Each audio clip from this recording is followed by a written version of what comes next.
The new patch is right around the corner. We've made multiple videos breaking down the new interactions that are getting affected by these major changes. Today, I wanted to discuss a more broader meta perspective. And we're going to try to span the entirety of the game, which is impossible to do, but going to look at individual heroes and team comps, but also from the macro Overwatch League perspective and the ladder perspective all at once. Very first thing up has got to be Reaper. He got a hero buff that I think in a few weeks' time we're going to be looking back on as something that the ranked casual community is going to be quite upset about. Because at the highest levels of play, Reaper still will be a bit of a niche pick just based on his playstyle and how easy it is to outplay him with just simple information and mobility. In fact, oddly enough, I think the simplest way you can think of the strength of the new Reaper is to compare him to old Doomfist, the recent Doomfist we just got rid of, where a lot of similar things can be said. New Reaper, yeah, a pro-level Lucio is going to be able to just boop Reaper out of the way, contest him.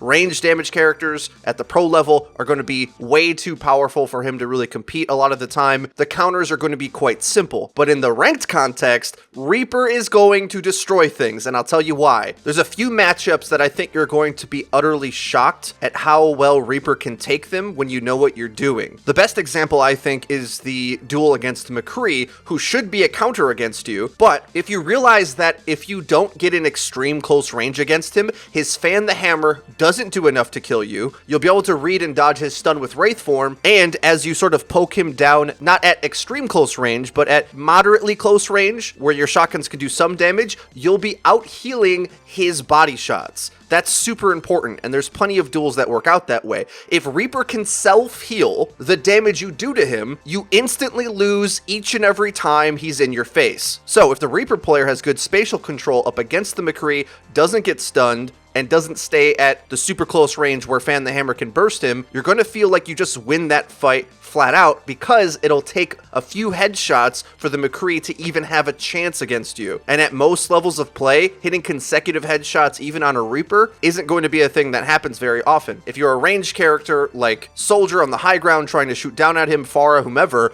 and he's farming one of your tanks, you will feel like you cannot kill him until your tank dies. It almost feels better to let your tank die first before you shoot at him, unless everyone's already going to shoot at him. The highest levels of play, they know you can't let that Reaper go uncontested. He starts getting in close, you have to all focus him, and then he starts to look weak. In other contexts, when that's not the case, he just farms. So yeah, I think Reaper is a serious contender in the upcoming matchmaking meta, and I haven't even mentioned the GOATS comp yet. Kind of for good reason. Without major assistance, Reaper never looked good against GOATS because he wants to be hitting body shots and headshots, not shields. The longer he has to take to chew through bubbles, defense matrix, and shields, the more you start asking yourself, why aren't we picking something else? But if we remember, one of the biggest counter duos up against GOATS was Sombra Doomfist. Sombra is one of the biggest winners in the way that the armor nerf pans out. And because Sombra is going to go from doing tickle damage that meaninglessly annoys a tank, not even getting through the armor, to now, with the new and improved damage to armor, she will start to actually pressure them and whittle down that armor. Doing more damage means faster EMPs, and in general, just across the board, a lot of characters are going to build ult faster. Not to mention, just hacking a tank and isolating it with Reaper will play quite similar to how they would do it with Doomfist, I think. And for good measure, we can add in Wrecking Ball in the mix, who does better headshot damage against armor now, quite a lot of it, but also has something that I think we're going to start to learn be a very important piece of the metagame. Shielding matters way more now. What I mean is, normally a tank is quite durable just by having some armor health that you can heal up. Well, in so many cases, that doesn't feel like as much of an advantage anymore. The gap between your squishy, creamy center of white health without any armor reduction and armor is much smaller. This is the first major thing that I think tank players are going to have to realize, just how brazen with your actions you used to be able to be a lot of the time. Whereas in comparison to the new patch, you're going to start to feel like you're getting melted. So oddly enough, this may create an opening for some of the heroes in the tank category that didn't have any armor, for example, or very little of it. As I mentioned, Hammond gets most of his sustain from shields, Roadhog through Take a Breather, and Zarya through her bubbles and regenning health. With all these things adding up, despite, I think, goats being playable on a few maps still, in the same way that you could think that the quad tank Slambulance from Overwatch League Season 1 was played in the era of Mercy, was a comp that ran Lucio Moira, even when Mercy was considered overpowered. Goats may still be run to get a brawl onto the objective to try to win that way, but other than that, I think in most cases, the comp's looking way more flimsy with the mid-fight damage being so much more effective on all these different heroes. It's interesting that a lot of the community was worried about the ult fight, and many from the pro community wanted to see ultimates get nerfed across the board, and instead of doing that, Blizzard essentially buffed mid-fight, making mid-fight damage on all sorts of characters more effective against tanks. But that doesn't just buff mid-fight, it also gets those characters to their ults faster. The biggest one being the character I've mentioned a few times already, Sombra. So no matter what you pair with her, I think Goat's comp is really going to struggle. Okay, enough on that segment. Now let's move on to talking about the woes of D.Va, or perhaps lack thereof. It'll be interesting to see a world where high-level players learn to exploit the big gaps in opportunity you have to let loose an ultimate once D.Va puts up her defense matrix, and then looking for it to go down to get your value within that 2-second gap. But despite that being the case, it's still hard for me to think that this does a whole lot for her pick rate because of the totality of everything D.Va brings to the table. She can fly, she's basically a DPS, and yes, although you can outplay defense matrix more now, it's still a threat to eat all of your damage cooldowns and ultimates. I think now just D.Va has to play a bit more defensively and better to not attempt to flicker on defense matrix like she used to for just a little bit of poke or something that doesn't matter when an ult is coming. So similar to how in the Goats meta, a big percentage of success on getting your value to land was draining out the Zarya bubbles from the enemy into whatever next meta we have, I think that interaction of getting D.Va to get a lower value DM so that you can get a higher value ultimate playoff will be something that's key to exploit. But the reason why I see some people think that 3 DPS might come back is right at this pressure point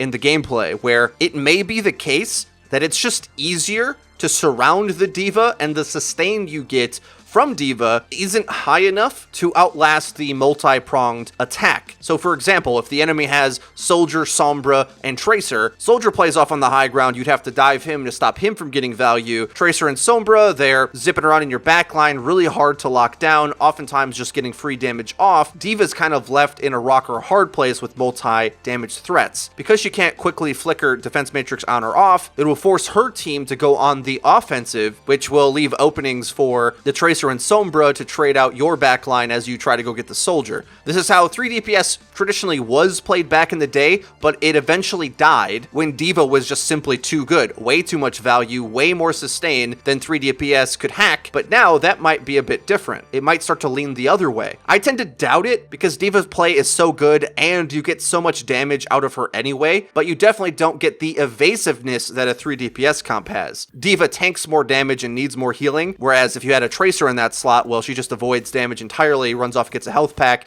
recalls a lot of the time when you launch cooldowns at her. At higher levels of play, I don't really see D.Va's near must-pick status dropping too much because she has the mobility to contest high ground or to peel, contests ults, major key cooldowns as well, and with the simple fact that with more coordination, you get more value out of defense matrix because top-level players use it to get certain characters into spots, to make a play and secure a kill, whereas in disorganized ranked play, it's a bit more haphazard and other things start to look a bit better. As we know in the past, Winston D.Va dive tanks overtook Ryan Zarya by far in the Overwatch League last year because, well, they just avoid all of the value that the Deathball tanks get. The only difference being, once Goats came into play, well, then you could have the entire Deathball be committed to the brawl, and there was no backline to go farm. I think with most of us assuming that Goats comp is going to be a lot harder to play, at least at the pro level of play, we may see that Zarya, once again, really gets exploited for her immobility. It'll be interesting to see how pro teams try to lean into this as well.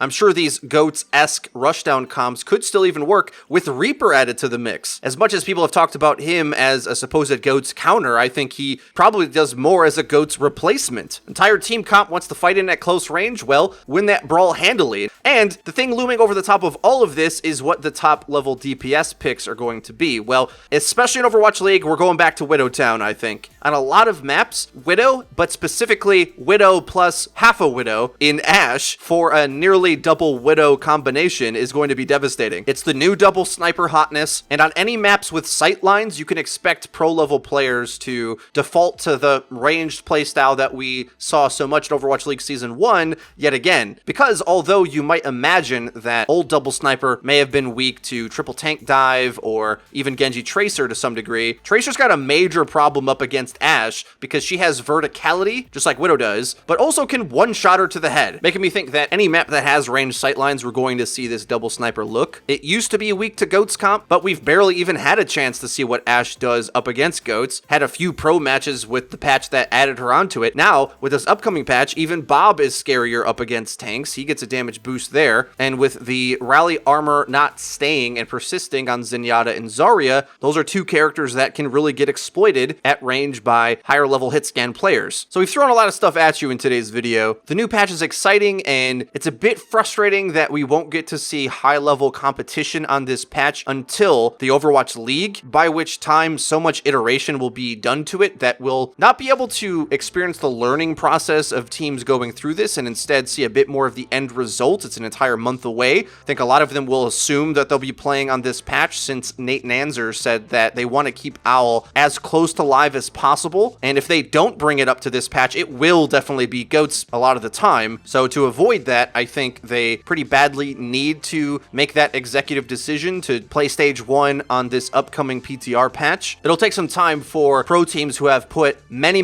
months into Goat's comp to finally abandon the comp. I think once they start scrimming against counters and it stops working, they'll just drop it like a hot potato, because I think it's going to feel a lot more flimsy moving forward, and you'd have to play absolutely perfect with the Goat's comp to get it to work. It'll be a bit of the reverse situation that we've had thus far, where playing damage into Goats felt like you had to play perfectly. Now it's going to be kind of the other way around due to how much more damage you can do, how much faster you get your ultimates, especially Sombra. So to that point, I think that whole interaction won't play out on the Overwatch League stage, would be my prediction. I think by then we'll be moving more towards a meta that looks a lot more familiar to last year's season, with Widow being on top for a big percentage of maps, and then McCree for a bunch of the other medium-sized maps, with perhaps a bunch of other comps in between where counterpicking comes into effect. Well, that's been it for today's video. If you did enjoy it, please be sure to leave it a like. It really does help us out and lets us know that you're enjoying the content. And if you haven't already, please hit subscribe and be sure to hit the bell icon so that you get notified when our videos go live. Link in the description is our Twitter, where we tweet out news updates and dank memes. That's been it for me. I've been Frito for your Overwatch. I'll see you guys next time.